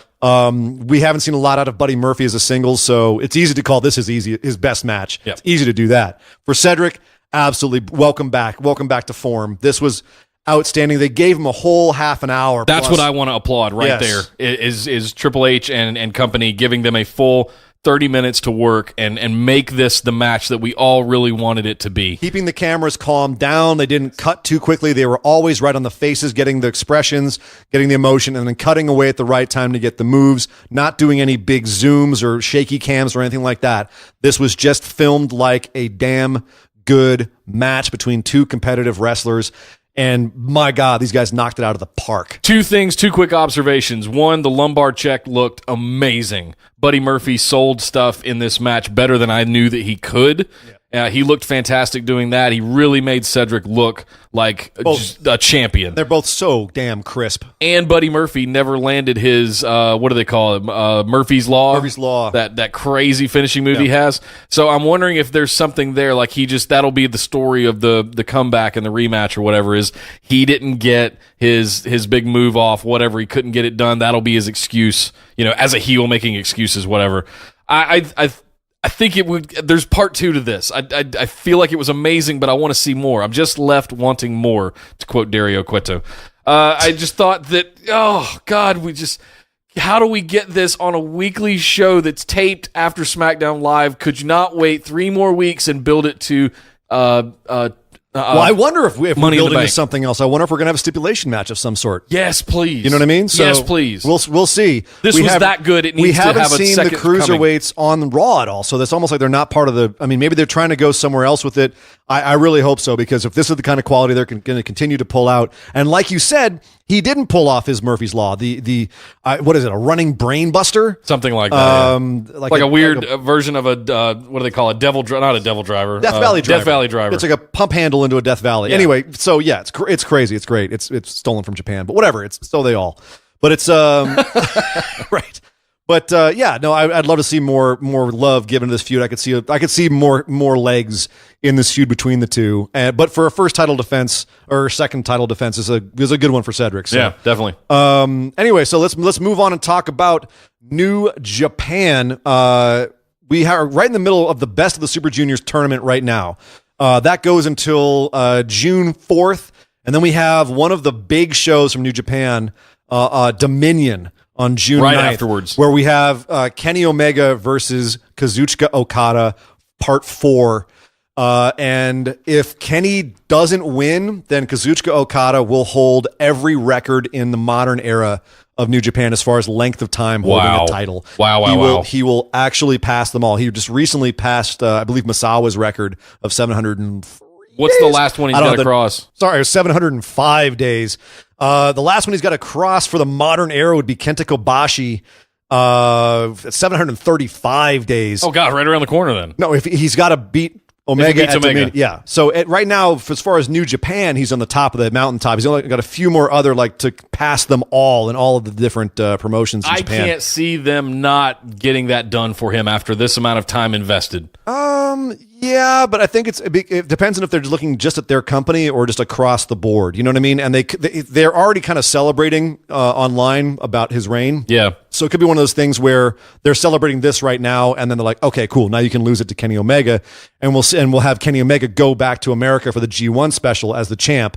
And consider both Kenny Omega and Kazuchika Okada will be at All In September. So after the G1. Yeah. So there's a lot of aspects of this. I could see it going either way.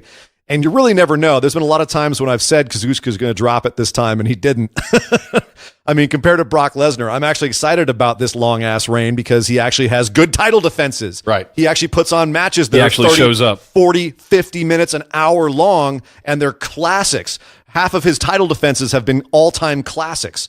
Anyway, I'll rant about this every week until someone hears me. But...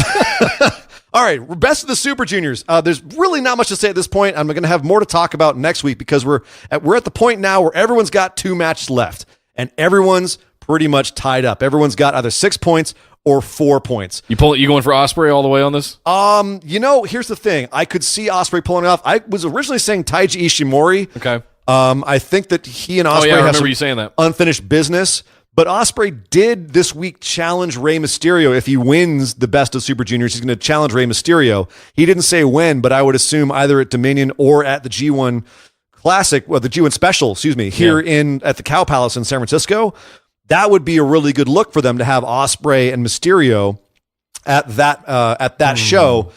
Possibly even if Ospreay wasn't the champ, but I think it'd mean a lot more if he was still Wasn't a there champ. something where Mysterio was supposed to come to Strong Style Evolved and he didn't show up or he couldn't injury. come? He had a bicep injury, so Ospreay had to face there you go. So, Liger instead. So it's probably going to be, you're right, at the Mysterio Mysterio still special. had physicality at Strong Style Evolved, so they definitely set up that it could happen. Marty Scurll got involved too, so there's a lot of aspects to it they could still do if they wanted to. But yeah, so Best of Super Juniors, it's been killer. There's been a ton of great matches. You can pretty much throw a dart at the board and find a good match Of who's left, yeah. No, of all the matches. Of all the matches, yeah. It's a round robin, so you can pretty much pick up anywhere and watch a good match. But so we'll get to the bottom of what's happening there probably next week when we're down to the finals. Although let's see the fourth. No, we'll know the answers by then. So we'll have our final wrap up on Best of Super Juniors next week. Nice. Well, hey, to wrap things up here on the show, we do have a bit of a lightning round, some quick bullets of newsy type things to go through. First and foremost, PWG, bask in his glory, Keith Lee had his final show at the American Legion here in Reseda. It was the final PWG show. Right, it was the final PWG. At the American Legion, and it was also Keith Lee's last show with PWG. As he said, maybe even in the Indies. Well, no, he actually, as he said after his match, which he, by the way, lost via a low blow and a swanton from Adam Brooks. He came out, he asked the crowd at the show, he's like, I wonder, why is it that I'm losing all these matches lately this last month? I don't know what's going on. Well, we're gonna have Ricochet, WWE. Dijak, and Keith Lee in the NXT, and it is going to be amazing. If they put Dijak and Keith Lee in a tag team, I will mark that. That is probably one of my favorite matches that I've seen in the last year. Was when we went to see that at PWG last summer. It was Keith Lee, Dijak, and Dijak, Donovan Dijak, and that was Dijak's send off to WWE. Yes, that it match, was. So. So that was apparently this was a really fun show. Unfortunately, we didn't obviously get to go. But Bandito apparently is still stealing the show. This time with his match against Robbie Eagles. And also the main event was the current champion Walter defending against Sammy Guevara, that little Justin Bieber son of a bitch. Well, you know what? I wish I could have seen this match. I'm going to grab the DVD and watch it because apparently Walter did his Walter thing and chopped Sammy's chest into hamburger.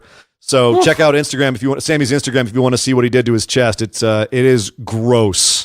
It's gross. Well, hey, Don Callis also wants the kind of buzz over on Impact that New Japan seems to be getting. Yeah, he came out and said he came out and said that this week in an interview that he wants that New Japan buzz. And I think Impact's got a long way to go for that. I understand what he's saying. I think that's an admirable thing to try and go for, but the thing is, New Japan has had so much longer and has so much more money invested to be able to pull it off, and there's much more talent over there. I think they're heading that right direction, but we'll see. I definitely like Don Callis, and he would know because he's worked for New Japan. So you know what I mean. I hope the best for him. Speaking of Japan, Stardom. We're going over to Stardom, Joshi here. WWE is throwing cash around. They have all this extra cash. They're buying up people. I'm rich, bitch. And one of the people that they're going for Tony Storm, Deonna Purrazzo is just announced to have been signed this week. Also, finally looks like she's coming back. Like she might have been medically cleared, not yet, but she hopefully will be medically cleared because she apparently cleared up whatever issue she had last time. Io Shirai, arguably one of the best women wrestlers in the world. Originally, she and Kairi Hojo, now known as Kairi Sane, were supposed to come over together. Yep. She had medical issues, neck and heart issues that she could not get cleared for, so she went back to Stardom. And apparently she was really just emotionally hurt by the whole thing, especially when WWE came back and she saw Kairi's face announcing that they were really happy to be back in WWE, and she thought, that should be me. Because she had a broken heart. Oh, dude, you're going to hell. That's okay. I'll be right there with you, buddy. Yeah. But it looks like she's officially coming back. She has officially quit Stardom, and allegedly is WWE bound. Has to clear medical still, but she would be starting around July 19th with Deonna Purrazzo and a few other acquisitions. If that happens, they're obviously building up for the Mae Young Classic. Yes, sir. Yes. sir. Also, one of our listeners, Philip Poole, thank you. You put up the UK tournament bracket up in our Facebook discussion group. If you want to see who all is involved in that, go check it out. Definitely some interesting matchups and some speculation as to who could be in the later parts of the brackets there. Travis fucking Banks. Yeah, I think this show is definitely going to take current progress title holder Travis Banks all the way to the bank on this one. Especially with no Pete Dunne, no Tyler Bate. They all have other matches. I saw Flash Morgan Webster in there. That's an interesting... And for some reason, Drew Gulak is now in the UK. That's an interesting one as well. I can't see him winning that whole... And most of those guys are over on the right-hand side, or on the same block. So only one of them can get there. That's the interesting part. But Travis is over on the right-hand side of the bracket, while all of those other guys are on the left. So Flash Morgan Webster, Drew Gulak, and Travis Banks, to me, are the ones to watch. And there's a couple guys I'm not familiar with, so I'm very much looking forward to being introduced to them, and which I think is the whole point of this kind of tournament. Another thing we need to talk about, it's been announced now. This is actually big news, especially considering All In. Cody has been announced to be facing Dalton Castle at Ring of Honor United over in the UK. Same one that we're having the Nick Aldis and Young Bucks match. Yep. Okay. Cody versus Dalton Castle for the Ring of Honor Championship at Honor United, the rematch. If Cody gets this back, and if Nick Aldis retains his championship, which it looks like he will, he's got a match between now and then, we could be seeing the NWA champ, the 10 pounds of gold, going up against the Ring of Honor champ, and they could unite those titles. Whoa. That could happen. I don't think it will. Are you talking about the promotions entirely uniting together off the back of that? I don't know. Is that what we're speculating? Maybe. Ring of Honor and NWA becomes a thing? That's what they're teasing here. I think they're teasing us with that. I don't think it's gonna happen. I don't to be perfectly clear. Billy Corgan wouldn't let that happen. I don't think so. He's trying to build his own thing right now. But interesting to look at, interesting to speculate. Another interesting thing that happened on the indies at AAW Take No Prisoners. Sami Callihan and our boy Brody King got into it at ringside before the whole show started. Everyone's out there selling their merch, and Sammy goes and gives Brody a friendly nut tap by the ring. Brody did not take well to it, and they jumped each other by the ring, had to be pulled apart by other wrestlers and security. And come on, Sammy. I mean, you just hit a dude in the head with a bat. You know, we don't need this kind of stuff again from you. Nick, what? Don't get worked into a shoot, brother. Okay. Yeah, this is it's Sami Callihan doing the new kayfabe. He is now living the work, man. I absolutely 100% am convinced this has worked. And that he is trying to put himself over as this loose cannon guy who's, is crazy to work with. He was cursing out the promoter on his way up, being dragged out of the whole thing. He came in for a big brawl at the end of the show too. So this is absolutely, I believe, a worked angle, but man, is it fun. Man, is it fun. Go check out that. I'll post that video in our Facebook group. It's fun to watch. Hey, you remember Abby Lath from the Mae Young Classic? Yes. Also known as Kimber Lee. She defeated Jessica Havoc for the AAW Women's Championship. At that very same show. Yes, sir. Yep. It was the 6th defense for Jessica Havoc. She could not hold on to it. I thought Abby had gotten into some kind of trouble with WWE or didn't get cleared for something. That's why she wasn't in NXT anymore. And I wasn't sure what was going on with her. So it's good to see her continuing to do well. She actually had some big issues with WWE where she pissed off some people backstage, and we'll tell that story another time. I think we've told it before on the show, but real quick before we get out of here, Punk Cabana, the libel trial is underway. CM Punk and Colt Cabana, who are being sued by Doctor Amann, the former WWE doctor. They had their discovery on Wednesday, on the second day of the trial. There was some interesting stuff. Dr. Amann admitted to giving Punk the Z-Packs without recording that he did. Amann said that he hasn't discussed the case due to HIPAA, but the lawyers revealed that he had texted Chris Jericho about it, and that saying that Punk's medical condition was not as Punk had described it. Amann wants money for emotional damage is what the trial is for. And the defense, of course, Punk and Cabana are trying to show that there was no freaking damage. Amann, get over it. The most interesting thing that came out of this for me was when Punk was supposed to get eliminated. Was it the Royal Rumble? No, Survivor Series. I'm trying to remember what match it was. I can't remember. Anyway, there was a call. The doctor went up. Punk didn't want to leave. He was supposed to just roll out and leave because he thought the doctor said he was concussed. He was seeing zigzags, all kinds of stuff. Punk refused to leave. So from the back, they sent out Kane to eliminate him from the match. Yeah. And then Kane proceeded to put him through a table, choke slam through a table outside the ring. Yeah. Like, why would you do that? Yeah. You're sending somebody out to like. I believe that was Punk's last match with WWE. Yeah, if I remember correctly. Too. I remember how frustrated he was with at that. You could tell like he was kind of falling out of kayfabe that entire match. It's been a couple of years since I listened to that Cabana interview with Punk coming on and just telling that whole story. Ooh, and it's one of those things that I might want to go back and listen to again to kind of hear that now that we know the things that are coming out in this trial. So more to come on that. It's not over. I think that's going to go on for some time. This ain't big news yet, but it's going to be in our big news segment at some point, I'm sure. Yeah. Also not in our big news segment this week because I'm so over it.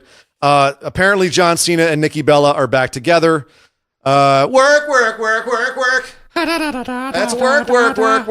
I don't care. They are fake plastic trees to me. Kardashians 2.0. It's At this Kardashian, point. only just even more gross. Real Housewives of WWE.